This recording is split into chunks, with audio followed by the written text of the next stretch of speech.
If there's one thing I'm sure of, I'm never going to run out of projects. My wife saw this empty wall and she'd like to have something on it. As you might have seen in a previous video, we had this wall here that I made that sign. You can go check that out some point. But today we're going to make something for that wall, which is a faux window, as you can see here. And we wanted to have the same kind of reflection glass as the door that's next to it. So that's what we did. As you can see at night, it does have reflection as a typical window. So we decided to use whatever we have around the house to make this project, and that's where we saw this table that we were going to get rid of because you just have like dead plants on it and stuff. So cleaning that off and getting it ready, bringing it to the shop to get cleaned, and we're going to start this project.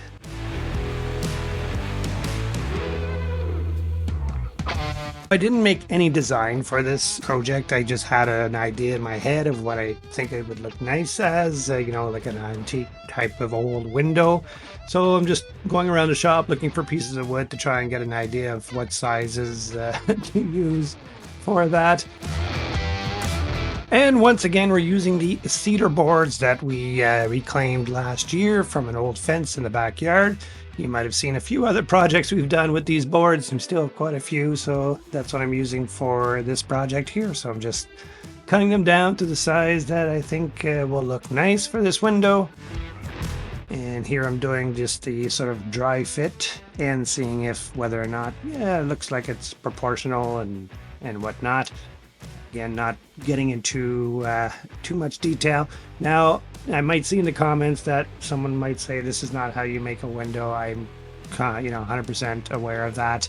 I'm not using the real window building techniques of the old time for sure. This is just a home decoration, liking to put it away for the winter, and so it's not having to be built the same way as a window. It's only going to be hung on the wall like a picture or like a mirror. So yeah. But if you want to leave comments about the build, I certainly appreciate it, and I probably would have done some things differently after of course you build something in hindsight. You kind of figure, oh, I should have done something differently. Ideally is to make up a plan before you start these projects, but this is sort of like, oh, let's make something. And as you can see here, if I had done the rabbit joint a little bit different, I shouldn't have gone all the way to the end, because now that I'm done, you can actually see it on the edge there. But hey, you have to do these things and you learn as you go, and maybe I'll be making one of these things somewhere down the line again, and I'll remember, put the rabbit joint all the way to the end. So here I'm just measuring for the cross members, and now I'm not doing any fancy measurements. I'm just sort of laying it in place and marking them right there, checking the table, getting it all set up for doing the cuts for the lap joint, I guess it would be called, in the center there, so that the pieces of wood lay flat on the piece of glass. Don't have any fancy tools or cross cutting. I'm just using our little miter here and just cutting out the wood in the area, just checking the sizing as well, making sure it just fits in place, marking the other piece, bringing it up just a little bit, because most times I end up not making it deep enough. I'd rather have it a little bit more, a little more space than not enough space, and then you have to try and go back in and do the whole thing again. So worked out great. It fits in there nicely. So now I just have to figure out how I'm going to keep it on there. Could have gone with dowels, but decided to just go with some splines at the back. So I'm just going to make a groove in the back end of those pieces of wood and stick a spline in there just enough with some glue, and that should be enough to hold that piece of wood there just up against the glass. Again, this is just a decoration hung on the wall. It's not having any kind of structural component to it or anything like that. It's just for the looks. So moving back to the glass, again, I want to have that reflection. I want to have it look like the window in the doors that are next to it. So I'm spraying it black on the back end, and this is the last can of black paint that I had. I really wanted a satin black, but I went with the glossy. Turned out okay. I think the satin still would have been a little bit nicer, wouldn't have been as shiny, but that's just my own preference. I'm sure everyone might have their own preference. So turned out okay in the end, and my wife was happy, so that's what counts. Doing some priming, of course, and some painting. I don't think I showed the painting. This is just a prime coat, and then I did the white paint coat. So here we have the paint, and this is what's going to look like. I didn't do the bottom part too much just because I'm going to be putting a box over it anyways. And of course, that's where we're moving on to now, is to make making the box.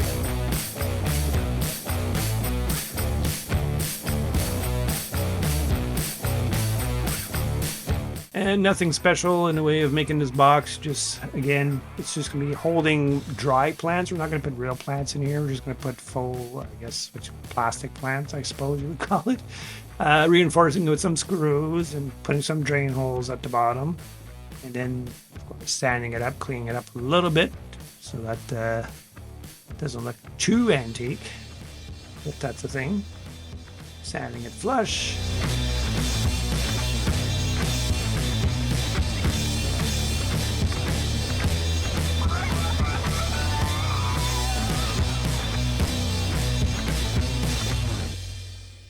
And now is the time we're going to put that glass in. So the paint's nice and dry. Put the paint part to the back so that it's only glass at the front. And gluing and sandwiching that wood in between here is how I kind of done. Just like similar to a picture frame where you have the glass, you're just sort of sandwiching it in. But this one is going to be permanent, not one that you can actually take out because I am adding glue to it. And it's time to drill those drain holes. Just even though they're fake plants, you don't want water to accumulate. And if we do end up forgetting it outside during the winter, the snow will be able to melt and come out of those holes. Staining in a different color that matches the railings of our backyard. Putting a little bit of silicone here to help hold that box in place as well. And we're going to screw it right to it with some screws. Keep it nice and make it nice and strong. And then once that's all done, of course, I ended up having some stain on my fingers and I spread it to the paint, so I just touched it up with this little white spray paint there as well. Nice thing about being rustic, you don't have to worry about if it leaves weird marks and things like that. Of course, making sure I get the wife's approval for height and positioning. Measuring it here, thought I had a good spot, but I double checked with with the better half to make sure that I'm not doing it twice. So there you have it, folks. It's a pretty easy project to do. Again, using stuff that we had, recycled, reclaimed wood from an old fence and a glass from an old tabletop. So you can have yourself a beautiful faux window. I would have liked it to have been a little bit longer. I find it looks a little bit small, but I guess as a decoration, it's, it works. Tell me what you think. If you think this is a project that you'd like to try down the line, if you would have done something different, please leave a comment down below. I'd love to hear from you.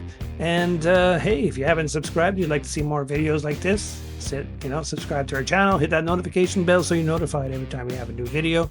And of course, if you did at least find this entertaining, please hit that like button and hope to see you here again at Dusty Workbench.